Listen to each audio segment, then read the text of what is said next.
So I'm going to start off by talking a little bit about how Canada's cyber architecture and different contextual factors are affecting our how we are conducting metadata analysis.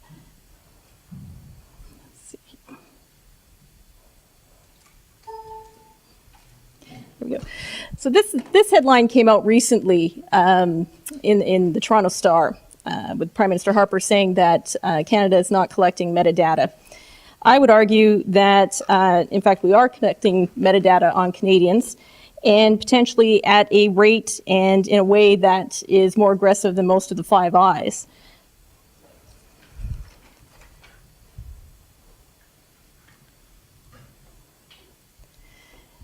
So, for example, when Prime Minister Harper says that he's not a big believer in widespread snooping and prefers a targeted approach, this is from one of the Snowden leaked files from the NSA. It's very difficult to do targeted approaches to intelligence if you don't have that broad approach as well.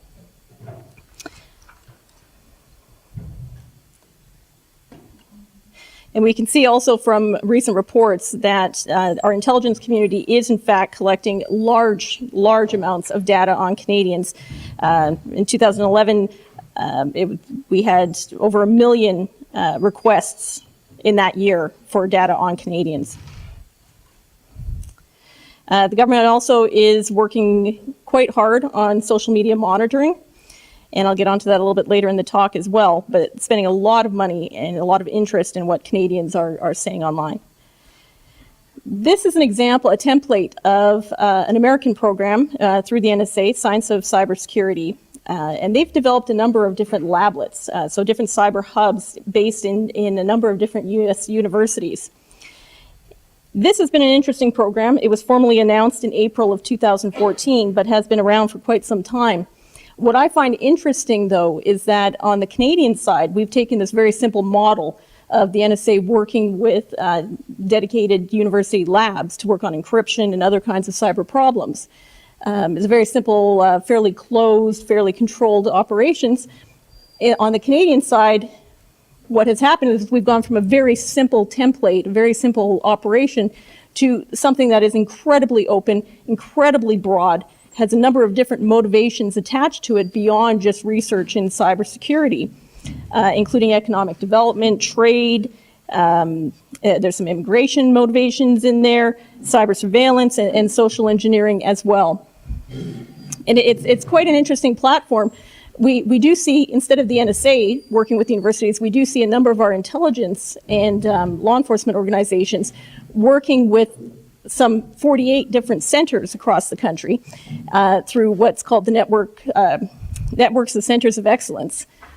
And I'm going to get a little bit more into this after, but there's a lot of universities on the platform, a lot of students, a lot of foreigners on it as well from outside of Canada coming in. The private sector is on the platform, the government's on the platform, and then it's going off onto a cyber backbone, which is then being offloaded internationally. So I'll get into a little bit more detail on how this developed.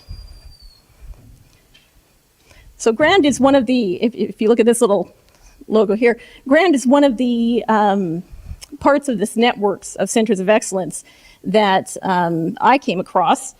It's quite an interesting platform run through a lot of universities, and there's a lot of good research that's being done on these platforms, a lot of legitimate good research at a number of different universities across a number of different themes. And it does have, as with the NSA programs, the research projects are all code-named. I could only get a slice of this picture. I wasn't able to get a copy of their full program online. You can get details on the program, but not the actual full circle of all the different programs and themes coming out of it.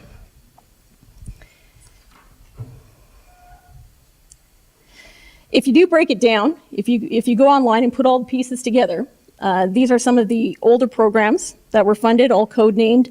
There's a requirement that 2 universities have to be working on them at one time for the contracts. These are the current programs. And if you add up the government funding into all of these different research projects on this platform, we're looking at nearly $1 billion. this is very quietly distributed, I have to say. And it's quite interesting. One project stands out well beyond all the other funded programs. Whereas the NSA was funding the lablets about $2 million apiece, on the Canadian side, we're looking more at $25 million apiece, with the exception of this one, which is $113 million. And if anybody wants to take a guess at what kind of research that was, it starts with Franklin, ends in expedition. There were other, Arctic did other research as well, to be fair, but a lot of that $113 million went to finding the Franklin expedition. How I came across this network and this cyber backbone is twofold.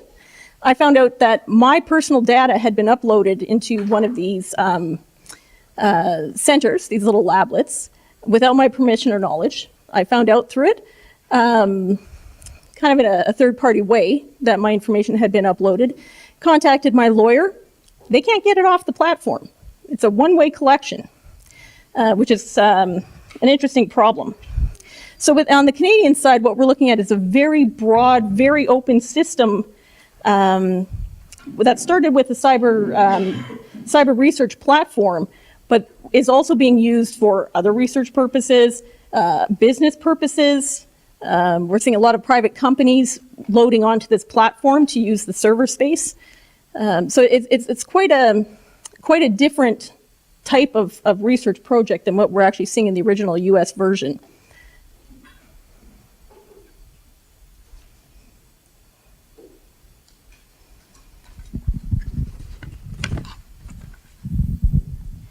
So you'll see here there's GRAND, the original network that I was looking at, and Serene. Serene is dedicated specifically to cybersecurity research.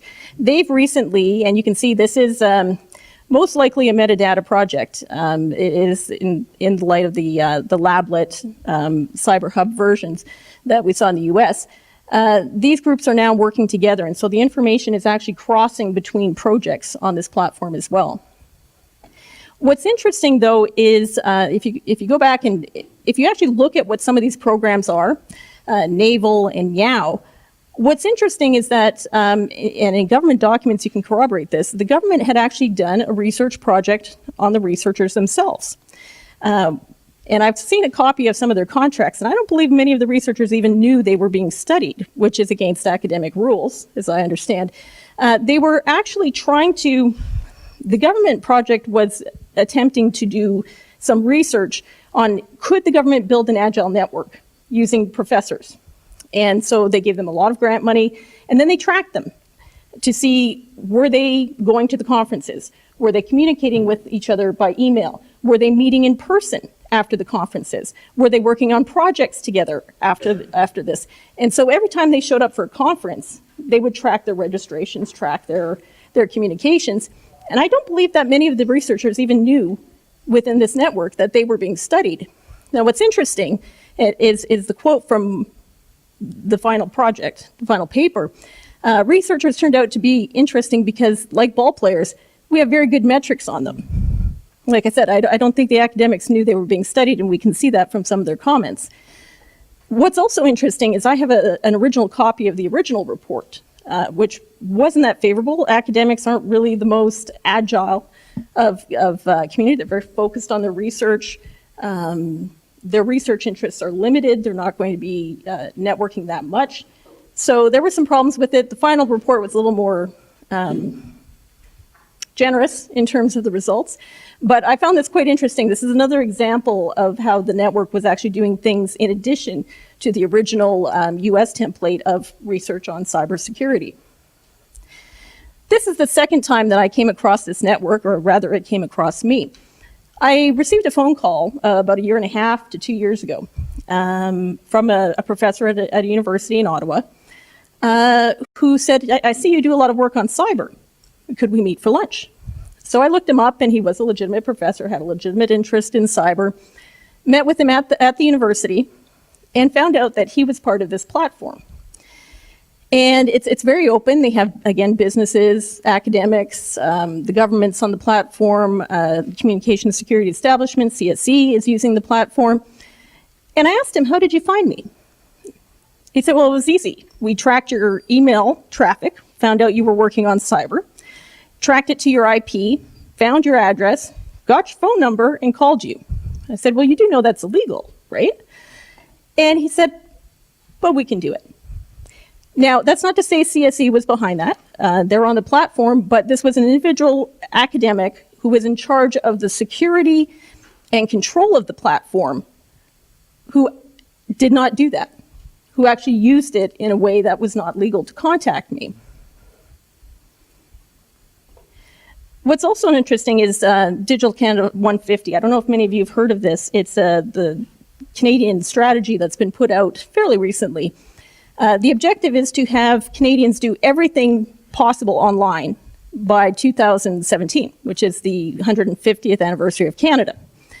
And you'll see this number come up quite a bit. If you go to Ottawa, you'll actually see banners around the city with Canada 150 for 2017.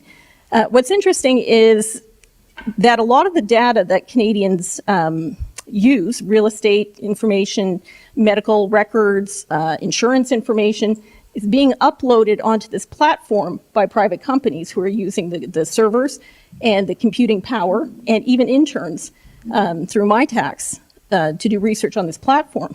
And in the first instance where I said that my information was being uploaded without my permission or knowledge, it was a third-party company who had uploaded some divorce records from the courthouse. The other lawyer had given him some divorce records of mine, uploaded them onto this platform without my permission, which came as a big surprise to me because I didn't think those were kept outside of lawyers' offices or the courts.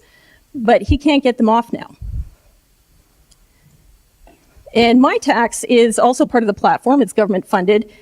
This is the fixer. It matches companies and universities and provides interns for the sum of $7,500. A company can apply to MyTax and get an intern to do research, including metadata research, using computer facilities at these universities from this network. The concern is when you have students being assigned for 4 to 6 months, is great for the student, good work, good experience. But a lot of the students are coming in intentionally from other countries. There really is no oversight or security on this platform, and I do find that very concerning. So, for example, the timeline of MyTax started out around 2009. Things started to change. This was an existing program to help mathematicians in academic institutions get work. But 2011, the government changed the mandate of the organization, split it off. MPrime remains the mathematicians assistance program, and MyTax actually is the section that assigns students to research projects for government and for private sector on this platform. But you can see as time went on, the focus became very outward looking, very consistent with our trade ambitions for the Canadian government. And you can see some of the partners we're working with, some communist countries, other countries that we probably wouldn't want on our cyber surveillance and cyber research platforms necessarily.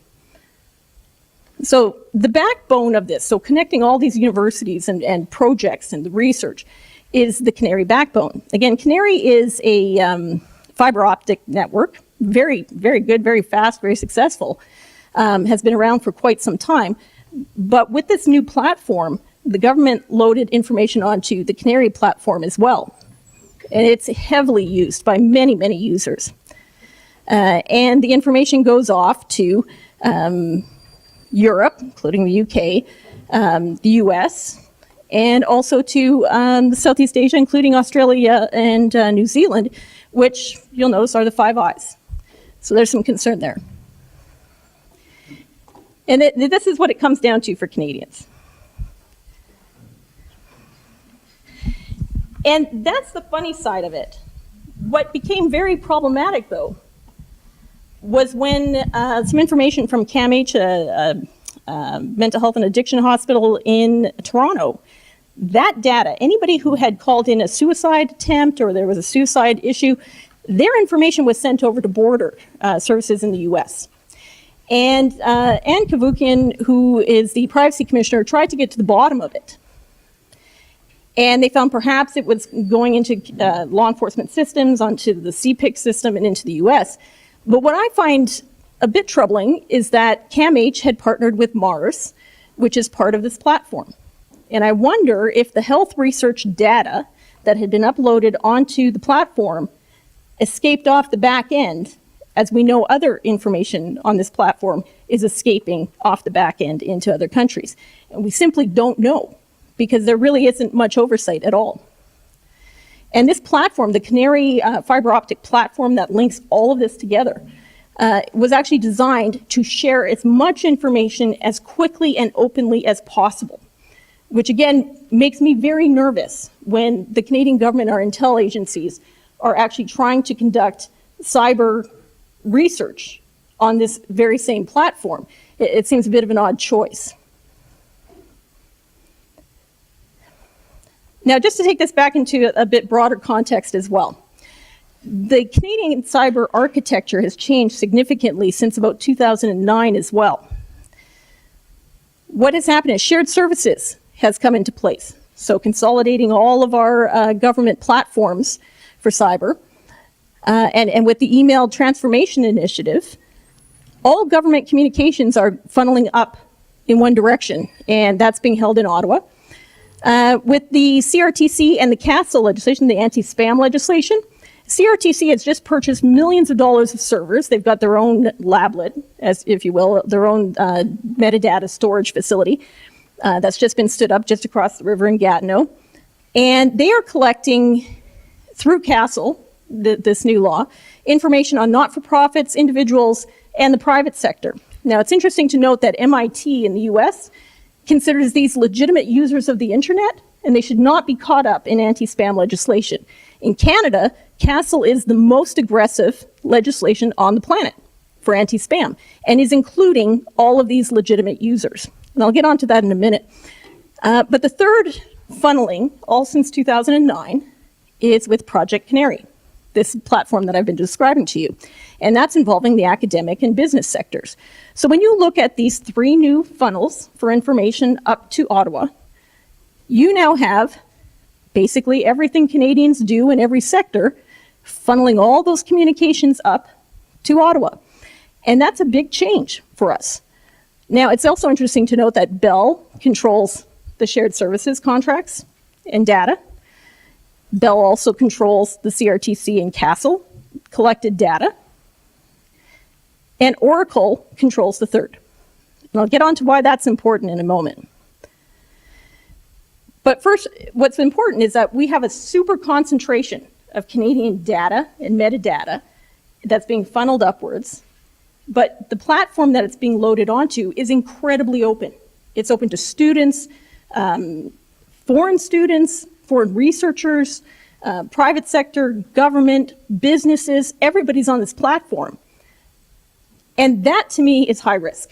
When you have so much access and so much concentration of data, and there doesn't seem to be any discussion on an assumption of breach. How do you control those very concentrated pools of data? The other thing that's happened since 2009 is a tremendous change in our laws. Many, many laws have been introduced, and these are actually reducing privacy and opening up access to law enforcement and the intelligence agencies and the government. So, for example, now I have a little Canadian flag next to these, and I'll get on to that in a minute too. These were introduced on Canada Day, and this government does seem to put a lot of emphasis on Canada Day and a series of 5-year plans, which I'll get on to. This suite of laws has really changed the way that the government and law enforcement and intelligence can look at data in Canada. This is an example of a slide from the CASL legislation, how to comply with it. And this, again, is concerning. To comply with CASL, I'm not sure if many of you are familiar with the new law. It wasn't well advertised before it came into play on Canada Day this year.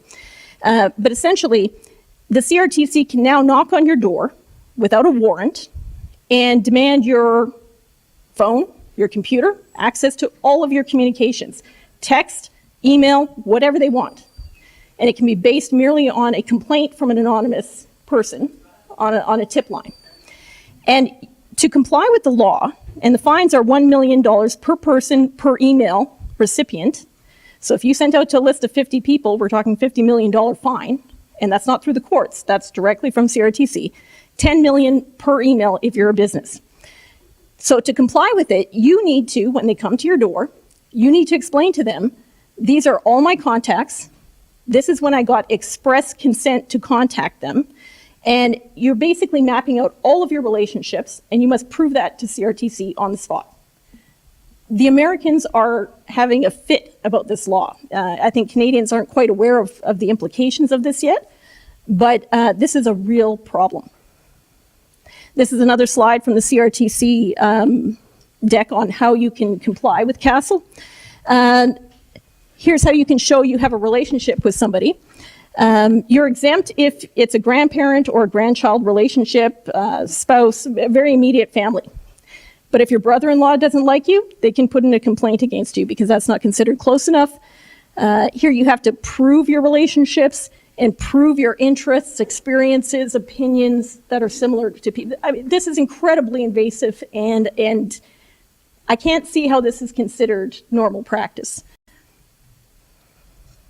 And just to give you an idea, compared to the Anti-Terrorism Act, which had a number of sunset clauses and other changes that had to be implemented because it had gone too far, it was too aggressive. The problem with that one, and I advised the federal court on this one, they balanced anti-terrorism efforts with the right to life of Canadians, not the rights of the accused, but the rights of Canadians. And we've fallen into that same trap with the CASL legislation. We're balancing anti-spam efforts with the right not to be spammed. And number one, I'm not sure that's actually a right to not be spammed, but the first instance of enforcement took place, I believe this week in Saskatchewan. A company wasn't aware that their computers were spitting out spam. A bot had taken over and was spitting out spam at an incredibly strong rate. That company, with CRTC to work with them, was named the worst violator in Canada.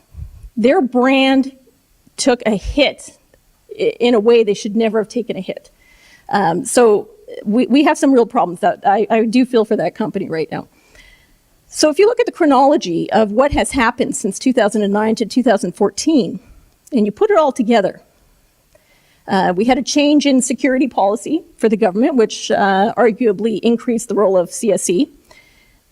My Tax was co-opted for this platform. Canary was super funded at a level that even the US government is not funding their programs. Also, the platform, they took control and oversight of the information on this platform away from the chief information officers, and they grouped it all up within Canary itself. Now, that might have been for convenience, but I do have concerns about that as well. Shared services came into place, CASL came into place. Tony Clement instructed all government employees to get all their personal data off of the platforms. So if a government employee had any personal emails, get it off the system right now. We're not quite sure why that order was made. It could be because with all the information funneled up, it's all searchable now. But if you look at the timeline now, the initiation, we do know from government documents that there are a series of 3 5-year plans. The first one was from 2009 to 14, and that seemed to be laying the groundwork.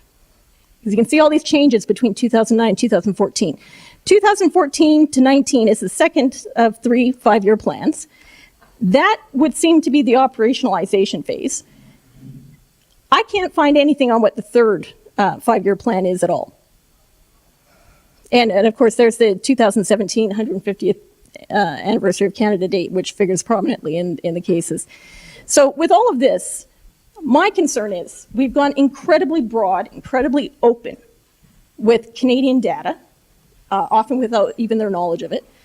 And yet the policing and the enforcement has gone incredibly specific. And that's a risky combination. It's a very bold, audacious plan. And I have to disagree a little bit with with George on the Snowden effect. I don't think it's so much that Snowden undid 350 years of foreign relations. I think what happened is it shed light on that this plan of cyber surveillance and in-depth invasion into the conversations, communications of citizens simply wasn't sustainable. And his revelations are going to bring that to an end faster. We're in a recalibration phase. But I think on the Canadian side, we're probably a little bit, unfortunately, more on the aggressive side of this whole initiative. Even compared to the US, we're much more on the aggressive side. So it's something that I don't think Canadians are aware of, but fascinating nonetheless. Thank you.